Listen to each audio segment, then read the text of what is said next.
Queridas, queridos, vamos a continuar con la lectura y estudio de la obra de la doctora Melanie Klein. Estas fotos que encontré en internet, en ambas es Melanie Klein con sus hijos. Ajá. Creo que ella es Melita Klein, pero no estoy seguro del apellido de la pequeña hija de Melanie Klein.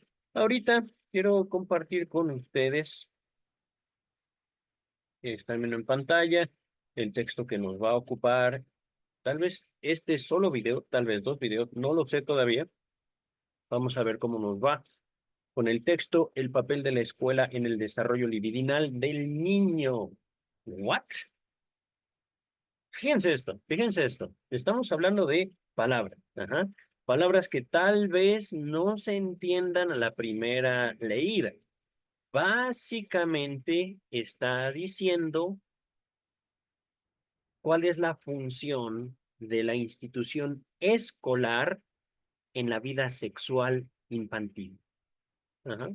Desarrollo libidinal. Palabras directamente tomadas de Sigmund Freud, padre del psicoanálisis. Les dejo en la descripción 3 ensayos de teoría sexual. 3 ensayos de teoría sexual, si mal no recuerdo, salió o fue publicado en 1907. Ajá. El texto que vamos a abordar fue escrito para 1923. Ya pasó tiempo desde que Freud escribió la interpretación de los sueños.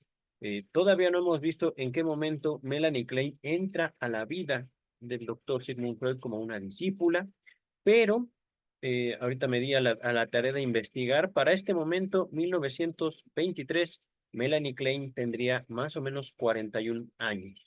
Les enseño este dato en Wikipedia, que lo saqué ahorita. Me surgió la duda.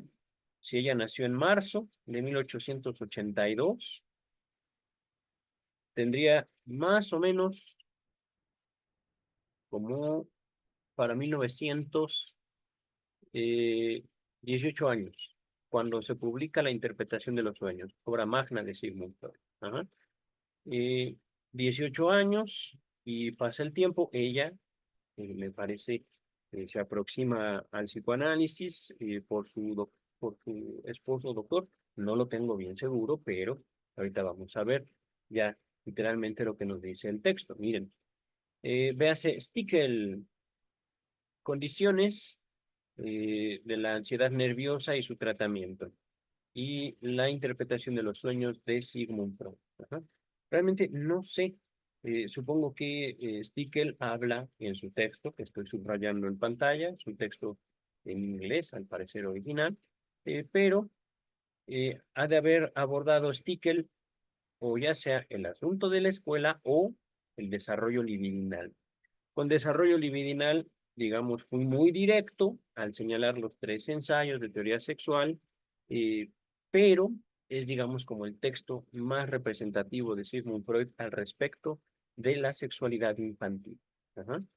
Ahorita dice ya la nota, este capítulo debe leerse junto con el siguiente, Análisis infantil, que desarrolla temas conexos y se basa en gran parte en el mismo material. Ok, pero, queridas, queridos, por supuesto, vamos a hacer un estudio detallado, vamos a hacer un estudio enfocado en cada texto.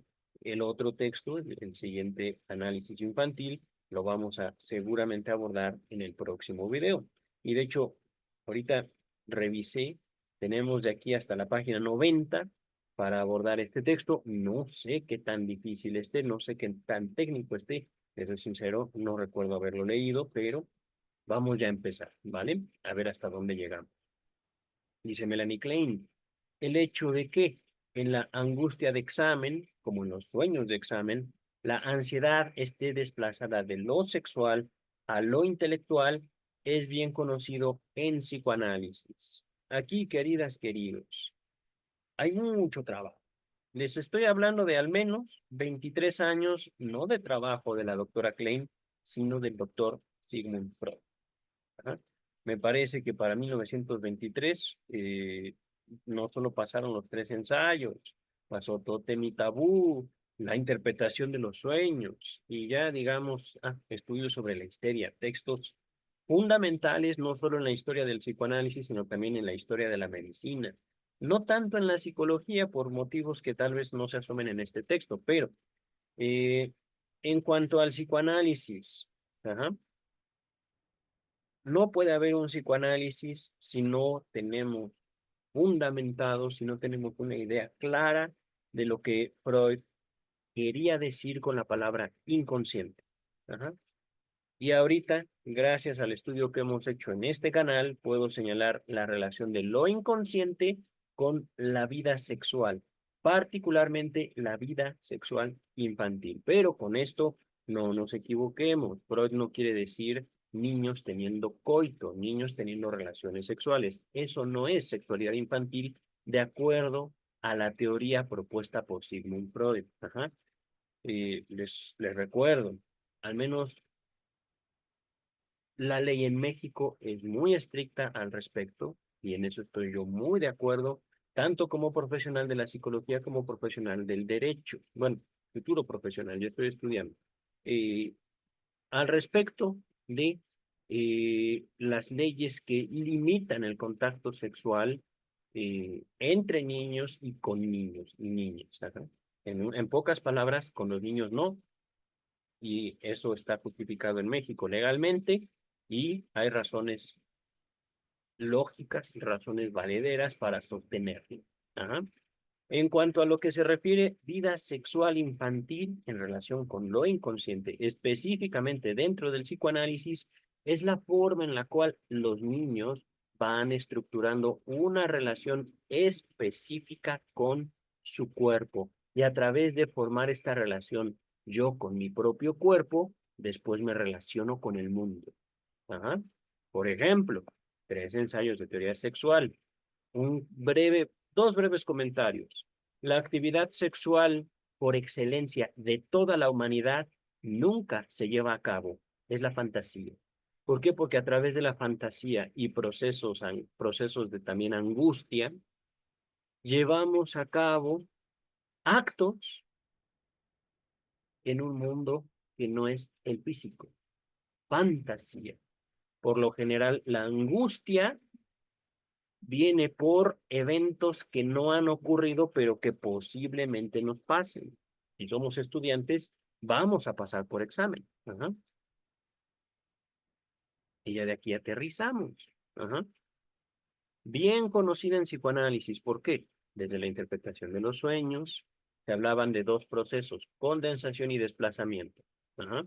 Es decir, yo tengo angustia por un proceso corporal, por una situación que implica mi cuerpo, esa situación yo no la quiero, pero aun cuando esa situación nunca haya ocurrido. ¿Por qué? Porque ocurre en mi fantasía, pero eso no es menos real. Ajá. Me llena de todos modos de angustia. Ujú. Y entonces, ¿eso qué? Se encuentra, digamos, en relación con mi propio cuerpo, con mis propios deseos sobre mi cuerpo, lo traslado a una situación, digamos, fuera del ambiente corporal. Estamos hablando de una situación académica. Oye, pero ¿qué puede pasar si tú repruebas? Tal vez mi papá me pegue, tal vez mi mamá se enoje conmigo y no me dé de comer, por ejemplo, ¿no? Pasamos, digamos ya, ahorita estoy poniendo un ejemplo como más elaborado. Se trata justamente de preguntar, ¿por qué tu angustia? Por el examen. Y bueno, ¿por qué tienes angustia del examen? Ah, tu papá es muy estricto. Ah, tu mamá es muy violenta. Y ambos son abogados, ambos son doctores, ambos son economistas que le deben su vida a su carrera, por ejemplo, ¿no? Etcétera, etcétera, etcétera. Se trata justamente de desarrollar el contenido o la relación que existe, digamos, entre la creación y el mundo. Ajá. Entre estos dos está el cuerpo de cada sujeto. No hay dos angustias iguales. Ajá. Y aún supongamos que dos personas viven angustias de exámenes. ¿Ok? Esas dos angustias de exámenes, puesto que vienen de cuerpos diferentes, tendrán estructuras diferentes, contenidos diferentes y, por supuesto, una relación diferente entre ese mismo fenómeno y el sujeto que lo elabora, el sujeto que lo cree. Ajá. Vamos a continuar. Tadger ha demostrado en su trabajo uy, que el temor al examen en los sueños y en la realidad es temor a la castración. Antes de continuar, nota 46. Oh, ahí está. Zeitschrift pour Psychoanalyse. Esto lo conocemos porque es una revista fundada por Sigmund Freud, en la cual justo se trataba de reunir todos los trabajos, todos los avances de una escuela en particular. Que eso me da ideas, queridas y queridos. Entonces, para este momento, 1923, no fue Melanie Klein, sino fue Sigmund Freud, apoyado en el trabajo de Carl Gustav Jung, quien elabora las palabras complejo. ¿No? Complejo de Edipo, complejo de castración, complejo materno, complejo paterno. ¿No? Al respecto, por ejemplo, de complejo de castración, es el conjunto de ideas, conjunto, no es una idea en particular, sino es toda una maraña, de igual manera muy específica, con contenido muy específico y contenido, me refiero, subjetivo, es decir, cada quien, podemos decir, crea y sostiene un complejo de castración único. Y aún así, lo que podemos señalar es que el contenido será sobre la castración. Castración física, sí, pero también la castración física como, digamos, eh, un símbolo. El ejemplo que les he puesto. ¿Y por qué? Si tú repruebas un examen, tu mamá te va a dejar de dar de comer. ¿Por qué? Y elabora. Blu, blu, blu, blu, blu, blu, blu, blu, blu, blu, blu, blu, blu. Efectivamente, puede ser que la madre de esta persona, hombre, mujer, grande, chico, efectivamente puede ser que le vaya a dejar de comer. No le dé de comer porque reprobó un examen. Ajá. Mi papá ya no me va a querer. Mi papá no me va a prestar el coche para ir a la fiesta y ya quedé con la novia, etcétera, etcétera, etcétera. Impedimentos. Que esa es una cosa. Y por ejemplo, llegamos al punto, bueno, ¿y por qué tú no te haces de comer? ¿Y por qué tú no te vas a la fiesta en camión, en metro, en Uber, etcétera, etcétera, etcétera? Ajá. Elaboración. Ujú. Dice el texto. La conexión entre la angustia de examen e inhibiciones en la escuela arroja una nueva luz sobre este punto. Asimismo, son significativas las diferentes formas y grados de aversión al aprendizaje que oscila entre un marcado desagrado y una mera pereza, que ni el niño ni las personas que lo rodean hubieran reconocido como rechazo al colegio. Fíjense, una cosa. Efectivamente, se somete a los jóvenes, y esto desde hace muchísimos años, en nuestras sociedades, en nuestras comunidades, a una demanda intelectual y social, la escuela. Ajá.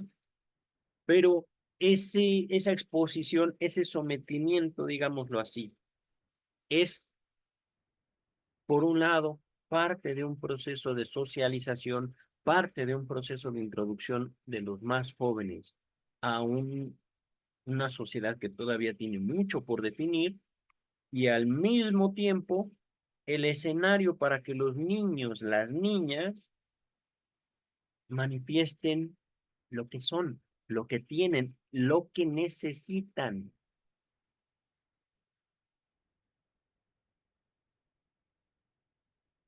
Aquí les he mencionado gran parte del trabajo que no hizo Klein, sino hizo Freud, al encontrar la relación entre lo sexual y todo lo demás. Ajá. Pasando del complejo de Edipo al complejo de castración. Les dejo otros dos textos sobre la... No, ese también. Sobre la más generalizada degradación de la vida amorosa, eh, contribuciones a la psicología del amor número 2, y, ¿cómo se llama? Bueno, se me ocurren muchos, de hecho. El más importante es, yo creo que otro texto fundamental de psicoanálisis. Ah, algunas consecuencias psíquicas de la diferencia anatómica entre los sexos. Ajá. Hablando del complejo de castración. ¿Cómo los niños? Las niñas tienen diferentes resoluciones. Ah, sobre la resolución del complejo de Edipo. Pero bueno, ya, porque si no, les puedo recomendar hasta Tótem y Tabú, que se los dejo en la descripción, que tiene que ver con el complejo de castración, pero que necesita una elaboración más amplia. Tótem y Tabú. Ajá. Ahorita se está hablando de hechos concretos. Niños, escuela. Niños, maestros. Niños, demandas. Es decir, yo como adulto te pido esto. No te estoy pidiendo nada extraordinario. Esto me lo pidieron a mí. Se lo pidieron a tu mamá, a tus abuelos, a tus maestros. Ajá. Vas a tener que pasar una experiencia que llamamos examen. Ujú. Y puede ser que ante el examen tú desarrolles una serie de afectos y esos afectos te sirvan para sostener tu contacto en la escuela o te lo impidan. Yo quiero saber cuáles son. Ajá. Es que me da pavor y es más, prefiero que no me des de comer a ir a la maldita escuela. Por ejemplo. Ajá. O de plano, hijo, ya te hablé por quinta vez. Anda, vamos a la escuela. Sexta, séptima, octava vez se les hace tarde. ¿Por qué? Porque el joven o el niño, digámoslo así, manifestó una cierta pereza, una cierta flojera, una cierta indiferencia. Ajá.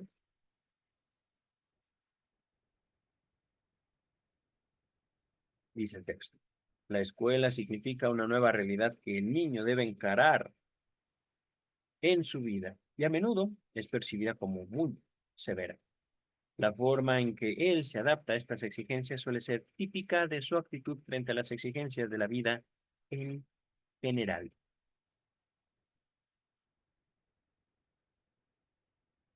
Es decir, la escuela no es algo, digamos, independiente de la vida afectiva del niño, forma parte de, es un escenario, pero en ese escenario el niño, la niña van a manifestar sus herramientas o sus carencias, ¿no? Y cuando digo sus carencias afectivas, por ejemplo, son las carencias de ello. Esto es algo muy importante y esto viene de mí, no viene de Klein. Una cosa es lo que le damos a los niños y otra cosa es lo que los niños hacen con eso. Podemos nosotros ser grandes profesionistas, grandes comerciantes, grandes empresarios, tener un éxito considerable en este mundo. Ajá. Pero nuestros niños no somos nosotros. Ujú. Es importante enseñarles a los niños que aun cuando pueden tener muchas herramientas, si ellos no deciden usarlas, serán ellos quienes carguen con las consecuencias de sus omisiones, de sus aciertos, también de sus errores. Ajá. Al final, una realidad es que nadie podrá comer cuando otra persona o para satisfacer el hambre ajeno. Ajá. Y también lo cierto es que, y esto es algo como muy básico, pero también algo complicado del psicoanálisis, una cosa es hacer las cosas y otra cosa muy diferente es obtener un placer de esa acción, tener gusto. por hacer las cosas. Ajá. Eso depende no de una educación, sino de un proceso subjetivo, personal, único, una voluntad, una decisión. Ahora sí, vamos a continuar. La forma, repito, en que el niño, la niña se adapta a estas exigencias suele ser típica de su actitud frente a las exigencias de la vida en general. El papel extremadamente importante de la escuela se basa generalmente en el hecho de que de que está desde un principio libidinalmente determinado para cada individuo, ya que por sus exigencias obliga al niño a sublimar sus energías instintivas libidinales. Antes de continuar, sublimar quiere decir, tengo yo una necesidad, mi cuerpo me pide X, pero yo estoy tomando esa energía y la actúo en un terreno que no es sexual desde el punto de vista popular. Voy a ser muy específico. Ajá. Soy un niño de 4 años que acaba de descubrir lo rico que se siente tocarse sus genitales. Él solito, ella solita. Ajá. No hay nadie más. Y como obtienen placer por una actividad masturbatoria, se siguen sobre ese placer, se siguen sobre esa actividad de manera intensísima. No hay poder sobre la tierra que haga que ese niño, que esa niña dejen de hacer esa actividad. Hasta que papá, mamá o los cuidadores dicen no. Y no es no. Pero ¿qué hago con esa energía? ¿Qué hago con esas ganas? Ahorita estoy poniendo un ejemplo específico, un ejemplo tampoco muy raro. Papá, mamá, alguien, que generalmente es un adulto, pero también puede ser otro niño, dice un no y es un no contundente. Un. Y no solo se trata de que encontramos un límite afuera de nosotros en alguna otra relación. Se trata de que yo mismo veo que esas energías instintivas libidinales, yo conmigo, en verdad, no son bien recibidas por los demás. Mi intensidad los espanta. ¿Puedo yo establecer una relación, digamos, de enemistad con uno mismo, que en términos psicoanalíticos se llama represión?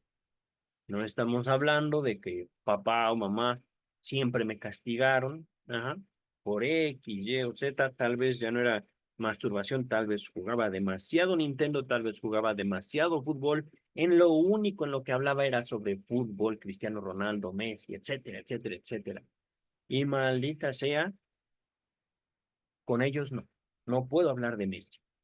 Ajá. Entonces, ese mismo interés, esa misma capacidad, le empiezo yo a desplazar. Pasamos, por ejemplo, de la masturbación infantil al fútbol, pero ya no el fútbol, ahora pasamos a lo que ustedes gusten y manden, pero cada vez, digamos, como un paso más allá del cuerpo. El interés del niño, de la niña, se logran desplazar de su propia actividad, podríamos decir masturbatoria, pero también tiene mucho que ver con intelectual, a otros intereses. Ajá. De un solo tema a muchos o a otro. Ajá. Aquí es muy importante notar dos cosas. La primera, el tema de la represión, al menos en psicoanálisis, siempre se trata de un esfuerzo de uno para uno. Ajá. Les dejo en la descripción el caso Juanito. Juanito tuvo un niño, tuvo un padre muy amoroso, tuvo un padre que estudió directamente con Sigmund Freud y que procuró de ninguna manera pegarle, amenazarlo, interrumpir su actividad masturbatoria de forma violenta. El padre de Juanito no hizo eso, y yo no soy ese Juanito.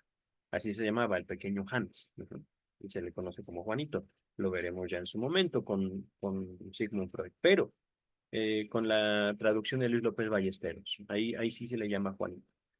Eh, En la Standard Edition es el historial clínico del pequeño Hans, un historial clínico de Sigmund Freud. En ese caso, el papá de Juanito le dice con mucho amor, no te estés tocando ahí, por favor, te lo digo por tu bien, te amo mucho, hijo mío, etcétera, etcétera, etcétera. Ahorita me estoy inventando algo porque se nota la naturaleza de la relación entre el papá y Juanito. Ajá. Es una relación tierna, es una relación de mucho cuidado y de mucho amor. Ajá.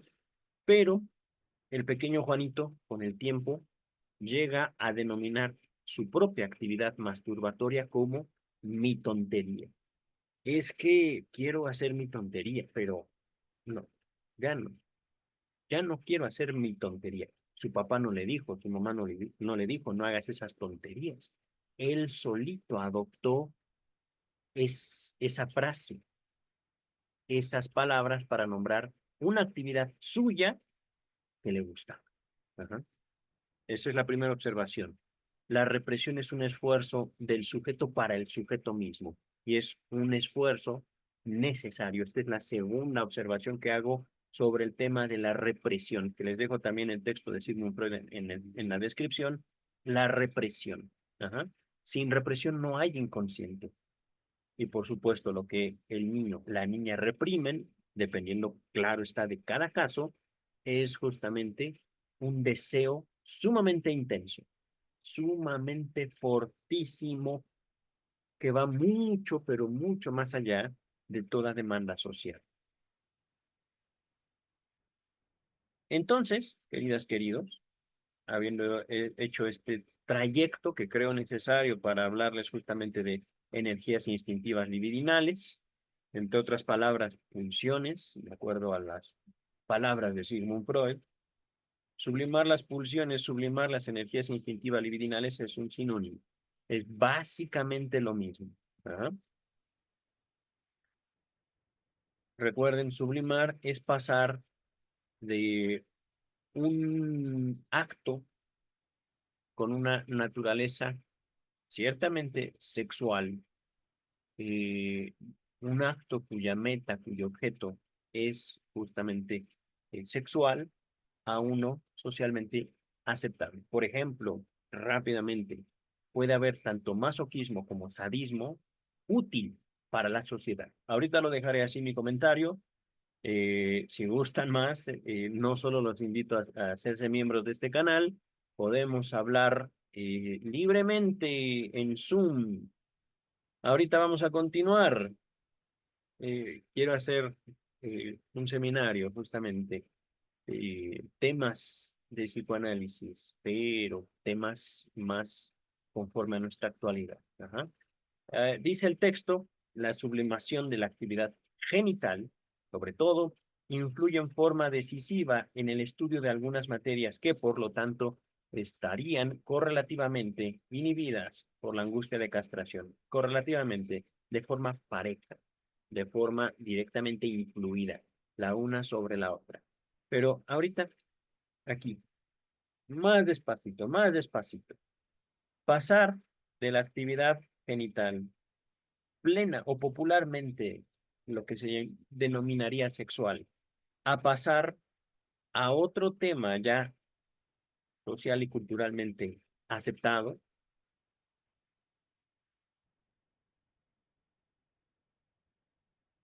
tiene que ver con el estudio específico, la elección, el gusto por ciertas materias. En esto estoy de acuerdo, doctora Klein.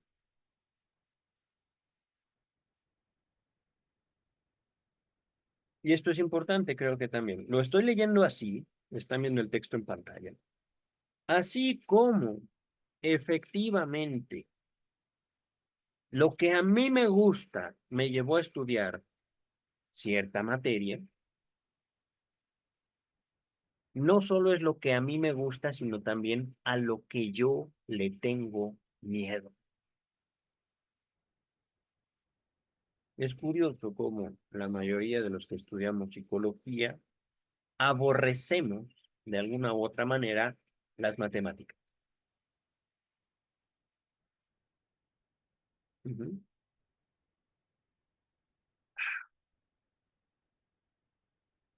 Me viene a la mente otro título de Sigmund Freud, algunos rasgos de carácter identificados por la práctica analítica. Me parece que se llama así. Voy a investigar bien el título y se los dejo en la descripción.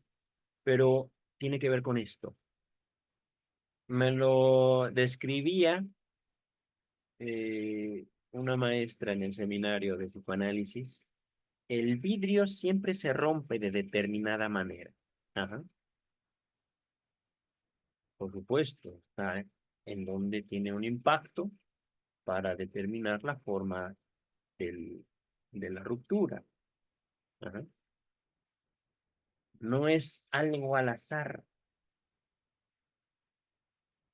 podemos decirlo también, así como hay represión, la represión misma como un esfuerzo que yo hago para mí. ¿Por qué? Porque yo también estimo a alguien como yo quiero a papá, como yo quiero a mamá y no quiero que me dejen de querer, me hago yo conforme a los deseos de ellos. Ajá. Cuando digo me hago yo, al mismo tiempo que hago lo que quieren y me retiro de lo que ellos no quieren, me estoy también tanto creando placeres como inhibiéndome a mí mismo.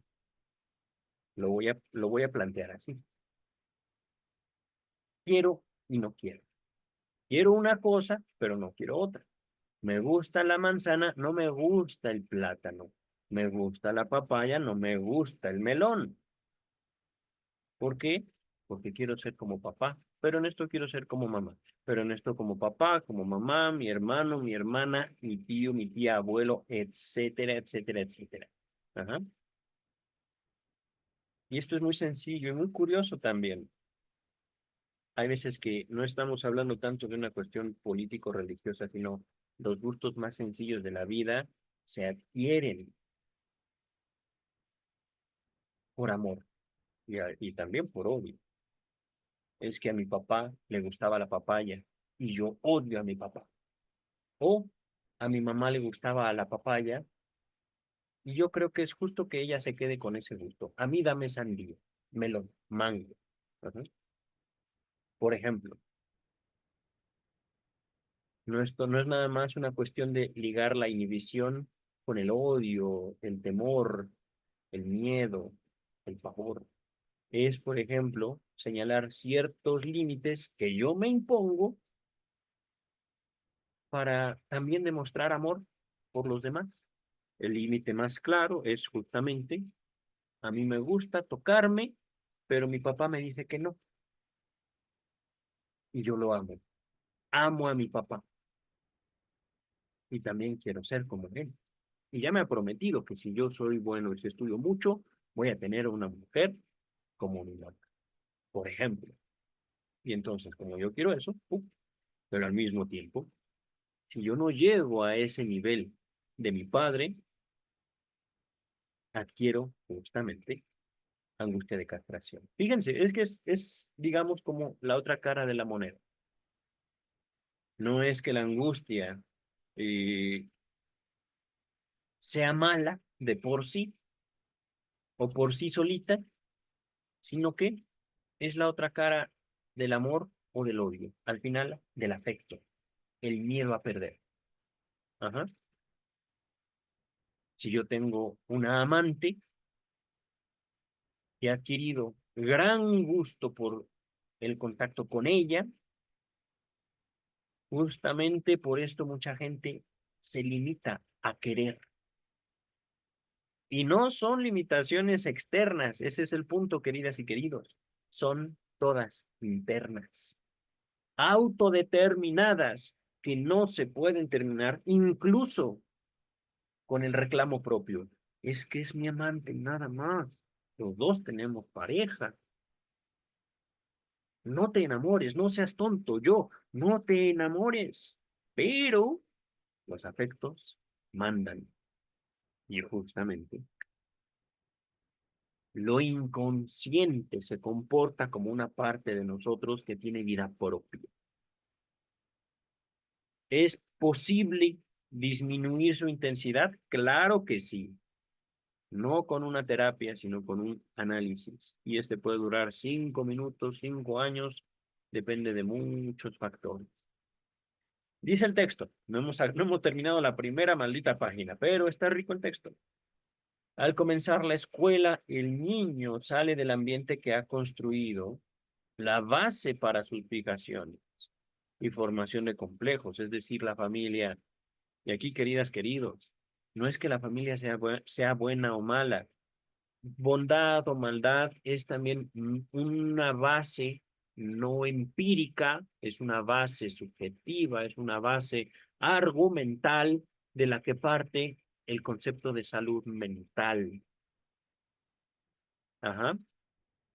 En toda familia, justamente porque los niños van a querer y van a odiar como parte de su adaptación social, en toda familia habrán complejos, en toda familia habrán fijaciones, es decir, yo amo a mamá y yo no quiero ser como papá, por ejemplo. Ese es un ejemplo. O puede ser, yo amo a papá, yo amo a mamá, pero al mismo tiempo yo los odio. Los amo y los odio al mismo tiempo. Cada fijación es decir, la libido, la energía sexual, la atención toma un objeto y no se separa de él, se queda pegada a él. Ajá. Complejo, ya lo hemos hablado. Todas las ideas alrededor o todas las ideas que giran, que forman parte de la idea, todas las ideas que forman parte, digamos, de una red de representaciones. No se me ocurre de otra manera cómo plantear un complejo. Ya lo hice en este mismo video, pero eh, todo el conjunto de ideas sobre un tema. Ajá. Papá, trabajo, dinero, familia, amor, pareja, alcohol, mujeres, violencia, por ejemplo, etcétera, etcétera, etcétera. Recuerden, todo esto, a pesar de que podamos nombrarlo como una estructura, la estructura cambia. La estructura no es la misma de persona a persona, aún dentro de la misma familia, pero tiene todo que ver cómo es, por ejemplo, que se relacionó un niño con su padre y su madre siendo él el primer hijo. Y luego cómo llegó un hermano, una hermana, otro hermano, otra hermana. Ajá. Ahorita le estamos, bueno, ya vimos, por ejemplo, la biografía de Sigmund Freud al respecto de su familia de origen. Les dejo en la descripción vida y obra de Sigmund Freud, capítulo 1, los orígenes. Ya tenemos hasta el 4, al momento, espero yo terminar de leerlo para mediados del próximo año, pero poco a poco, queridas, queridos. A ver, ¿en dónde me quedé? Repito otra vez, al comenzar la escuela, el niño sale del ambiente que ha construido la base para sus fijaciones y formación de complejos, y se encuentra frente a nuevos objetos y actividades en las cuales debe ahora poner a prueba la motilidad de su libido. Esta palabra, tengo duda, yo pensé que decía movilidad. Tiene que ver, me parece. Ahorita ustedes siguen viendo el texto, yo me fui a Google y puse motilidad. A ver. Sí, dice una respuesta por inteligencia artificial. La leo yo para no variar. Es la capacidad de moverse de manera espontánea o independiente. O espontánea e independiente. Se los muestro rápido en pantalla. Ahí tiene. Ajá. Entonces, efectivamente, motilidad, movilidad. Hablamos de energía libidinal, la libido.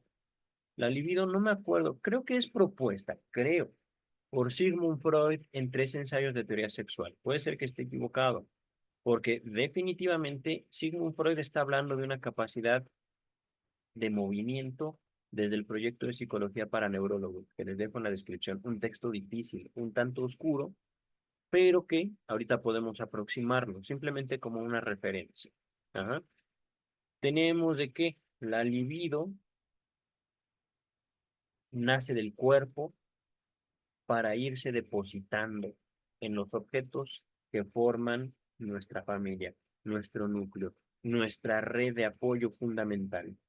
Ajá.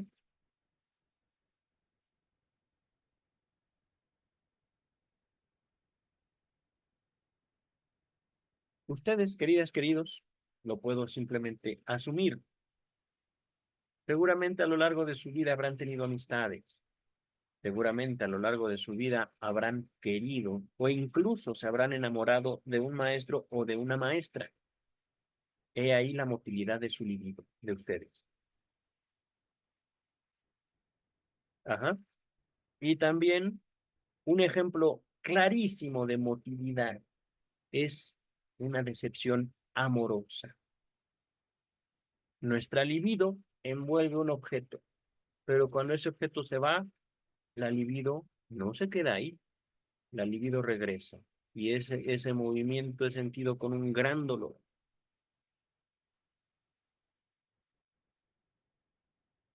He ahí el ejemplo más claro de motilidad. El enamoramiento y el desenamoramiento, la pérdida del objeto, la pérdida de el amado o la amada. Y fíjense una cosa, hasta qué punto la gente que quiere a sus compañeros, a sus maestras, a sus maestros, no está dispuesto a avanzar en la vida académica.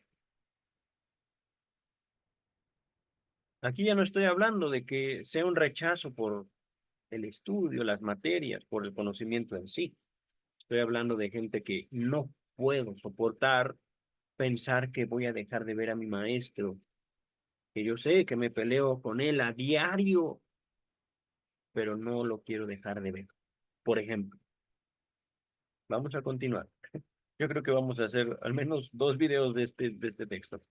Sin embargo, es sobre todo la necesidad de obrar activamente y abandonar una actitud más o menos pasivo-femenina, hasta ahora la única posible para él, lo que confronta al niño con una nueva tarea que a menudo le resulta insuperable.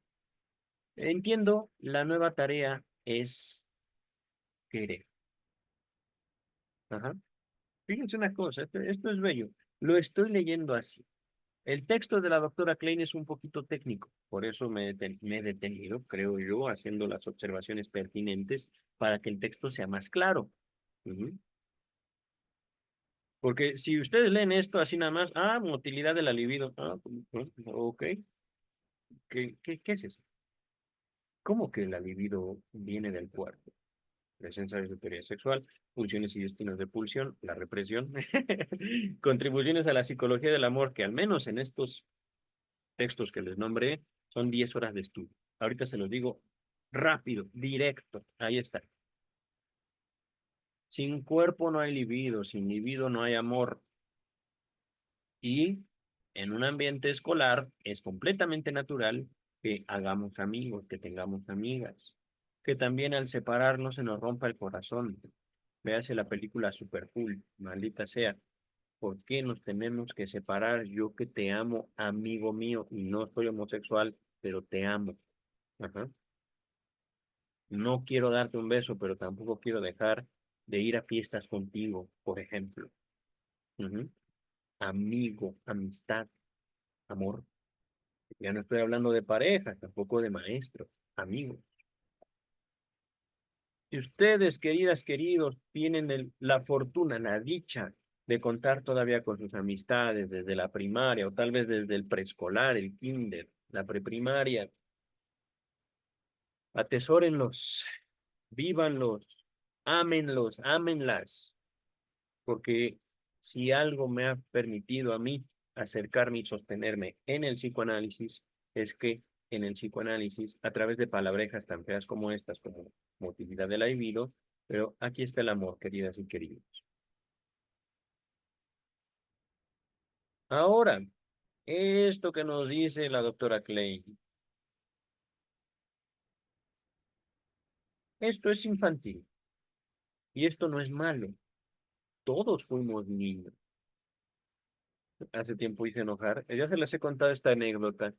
Hice enojar a un amigo de una amiga que les dije en una fiesta, no fue a propósito, no quería yo hacerlo enojar, pero les dije, todos los hombres en un momento de nuestra vida fuimos pasivos.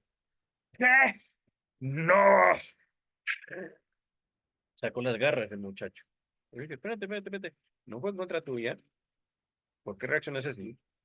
Segundo, fuiste niño, ¿o no? Fuiste un infante que no podía ni comer ni ir al baño. ¿Quién te dio de comer? Eso es pasividad. Ajá. Y se asocia, al menos en un psicoanálisis eh, inicial, la pasividad con la feminidad. Y esto está bien fundamentado, queridas, queridos. Al menos yo hablo como varón heterosexual cis. A mí me da ternura una mujer. Ajá. Me inspira eso. No quiero ser, digamos, ofensivo en esto. ¿Por qué? Porque ciertamente hay una tendencia sociopolítica a masculinizar a la mujer. Ajá. Esto a mí me provoca ternura, a mí me provoca ganas de abrazar, de cargar y de darle lo que ella quiera. Soy culpable de eso. No me dan ganas de, ¿qué les diré? No sé, digo, me dan ganas de cuidar. Ajá. Pero es mi sexualidad. Ajá. Yo cuido, yo dentro de mi espectro, digámoslo así, de conductas sexuales, tengo la ternura como algo posible. Ternura. Ajá. Pero, justamente, la figura femenina no es nada más una. Si les he hablado de una tendencia a masculinizar, a volver a la figura femenina algo más bien agresivo, activo, ajá, es, digamos, también como una consecuencia natural, no estoy, digamos, así, ni buscando siendo progre, ni buscar ser conservador.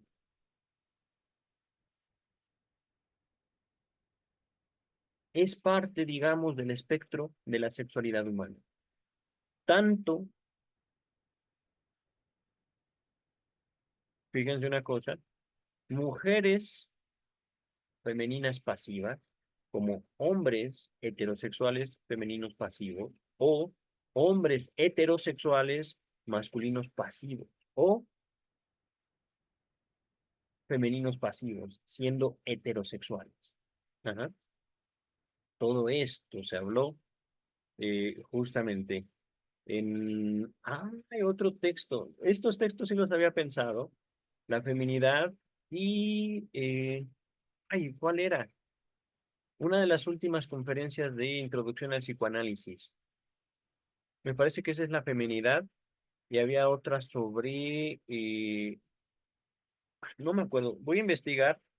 Les dejo esos dos textos en la descripción de este video sobre la construcción de la identidad más allá, digamos, de la elección de objetos sexuales.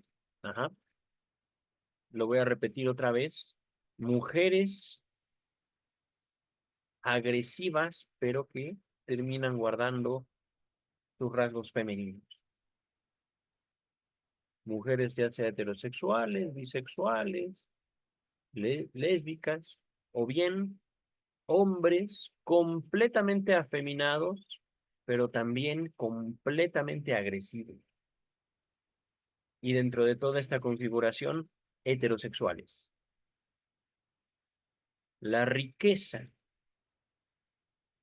en la variedad digamos, de la conducta sexual humana es infinita, infinita.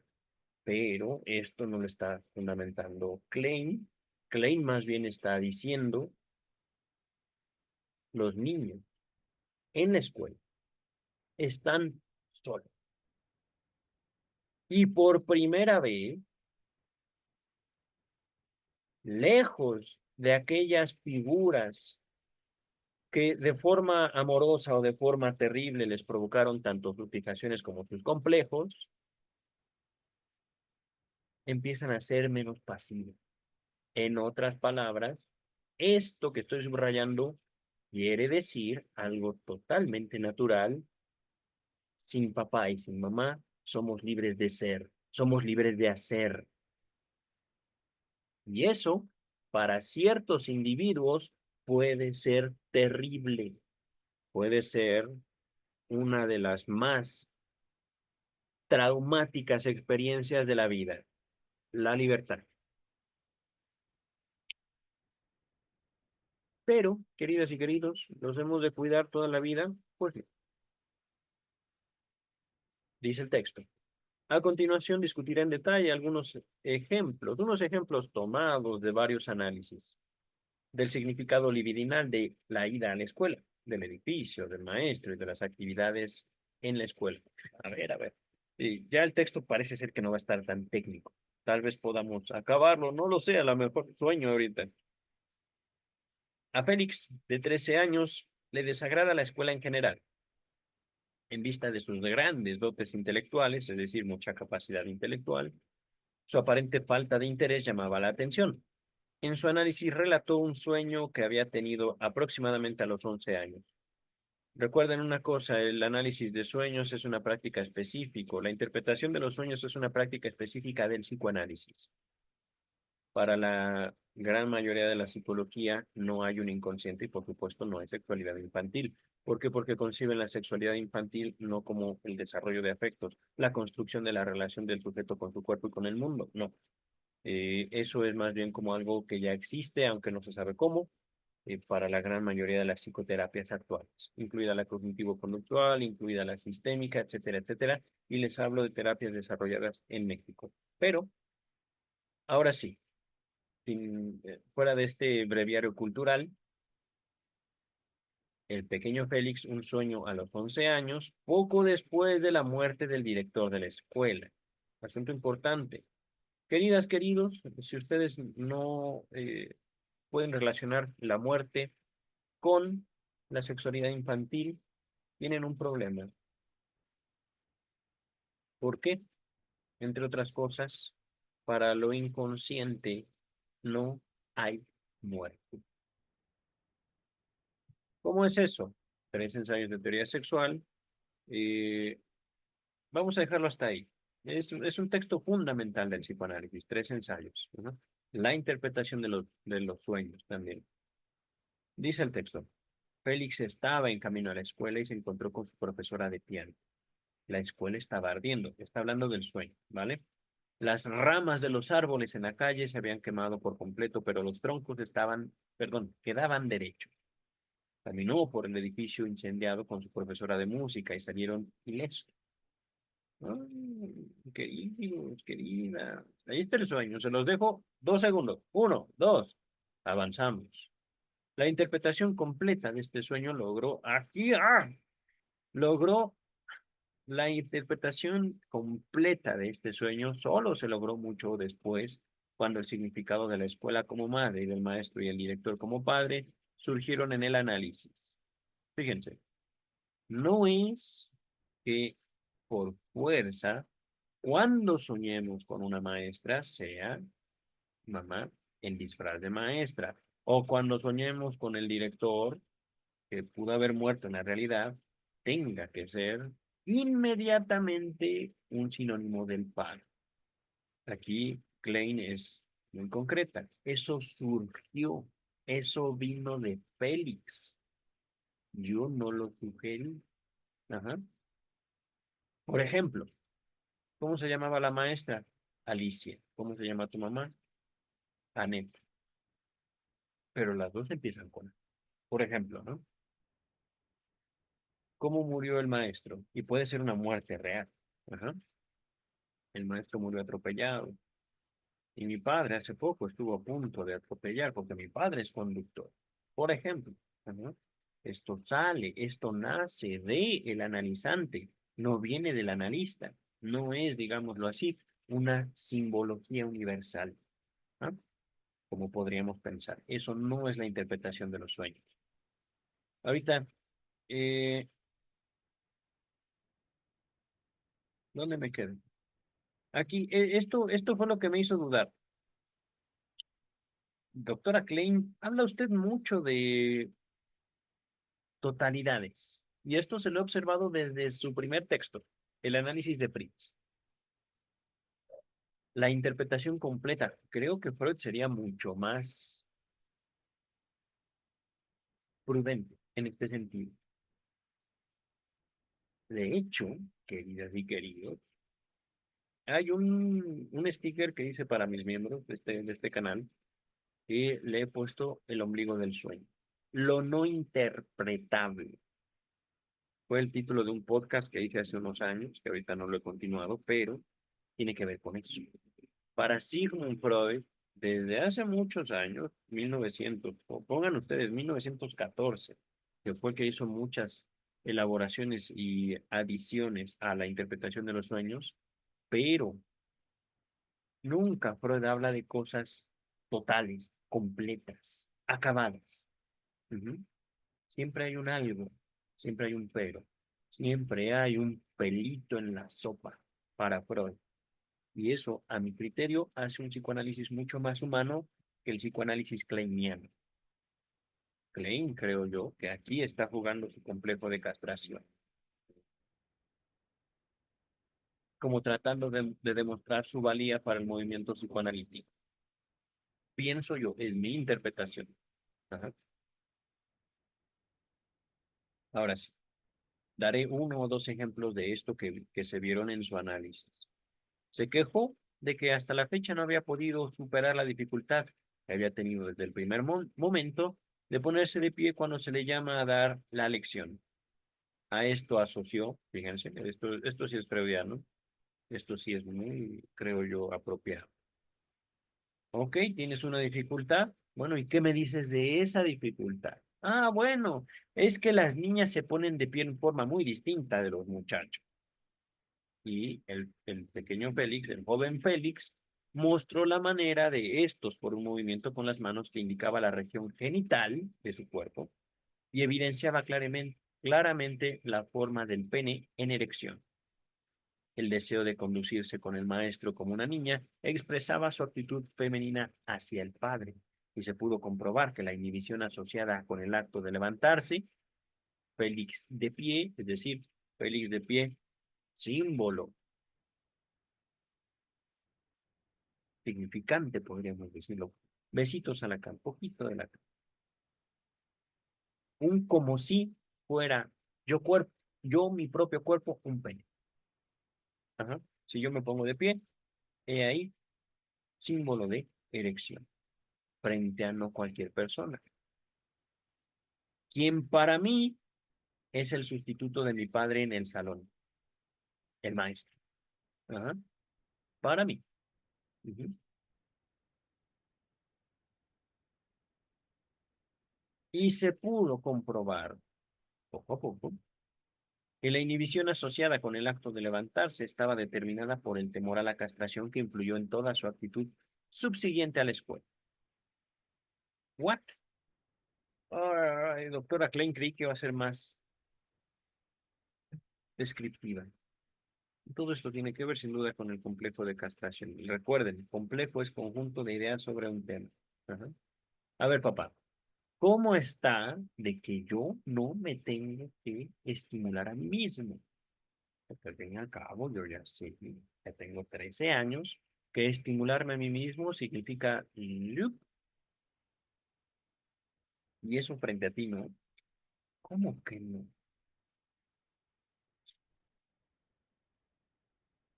Entonces, papá no está, pero he ahí su sustituto, para mí al menos. Yo soy Félix ahora, yo tengo 13 años. estoy jugando, no es que yo así lo crea. Ajá. Es, digamos, una forma de explicar el texto, una forma de eh, presentar el texto. Ujú. Entonces,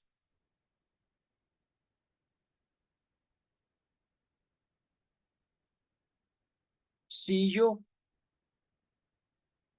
adopto una posición frente a ese maestro que no me hace representar para él una amenaza, tal vez así yo no seré castigado, castrado. ¿Me explico? Es que yo no puedo participar. ¿Por qué? Porque yo no me puedo parar como una niña, por ejemplo.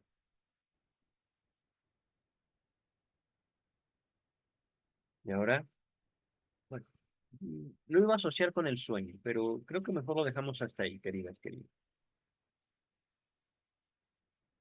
Es que fíjense una cosa, tiene un material, el sueño, tiene una elaboración, y justamente se trata de continuar con la elaboración.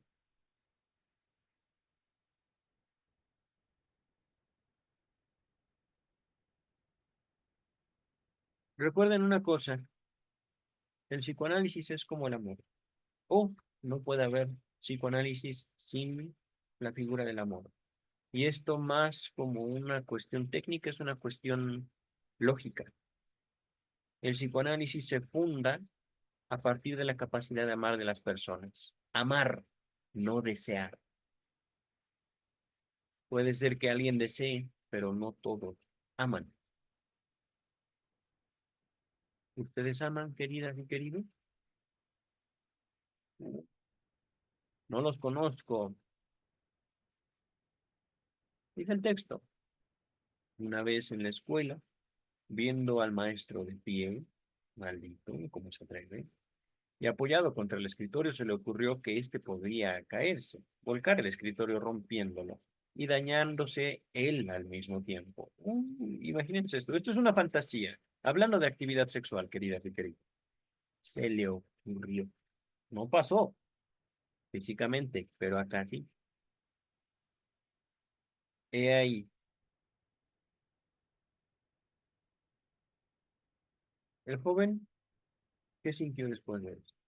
¿Le dio gusto? ¿Le dio culpa? ¿Tuvo miedo?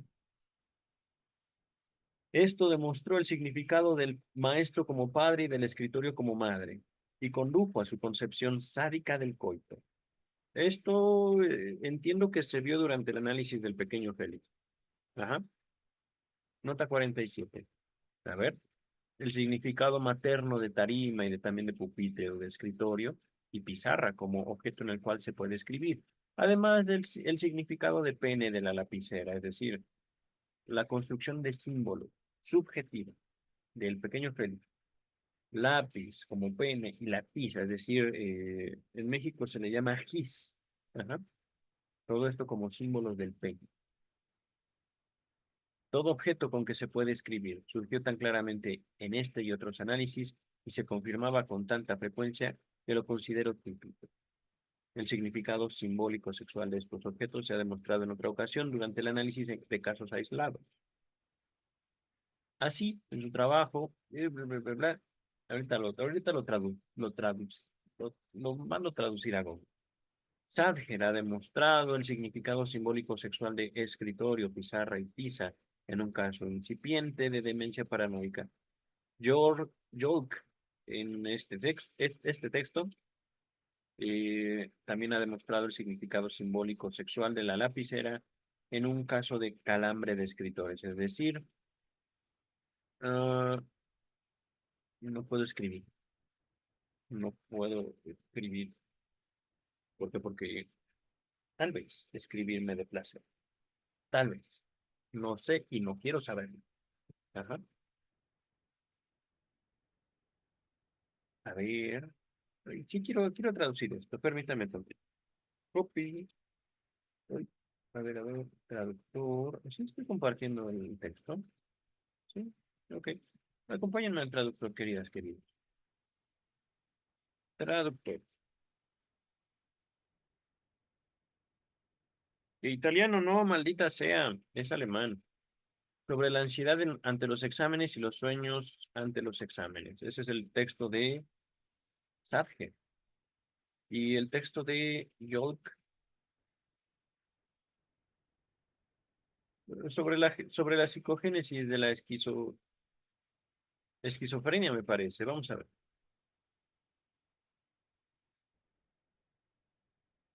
Sobre la psicogénesis del calambre de escritor. Ah, scribe. Miren, hay un error ahí al parecer. Scribe, craft. Scribe, craft, craft, craftes.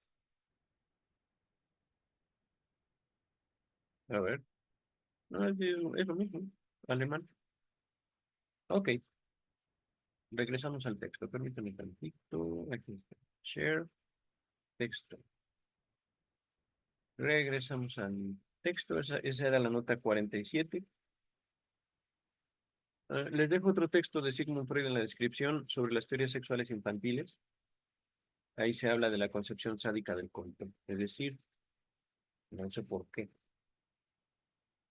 Mi papá y mi mamá se pelean mucho de noche. Yo los escucho gritar. Y sí, es un grito como de dolor. Hmm, qué tonto. ¿Por qué se pegan?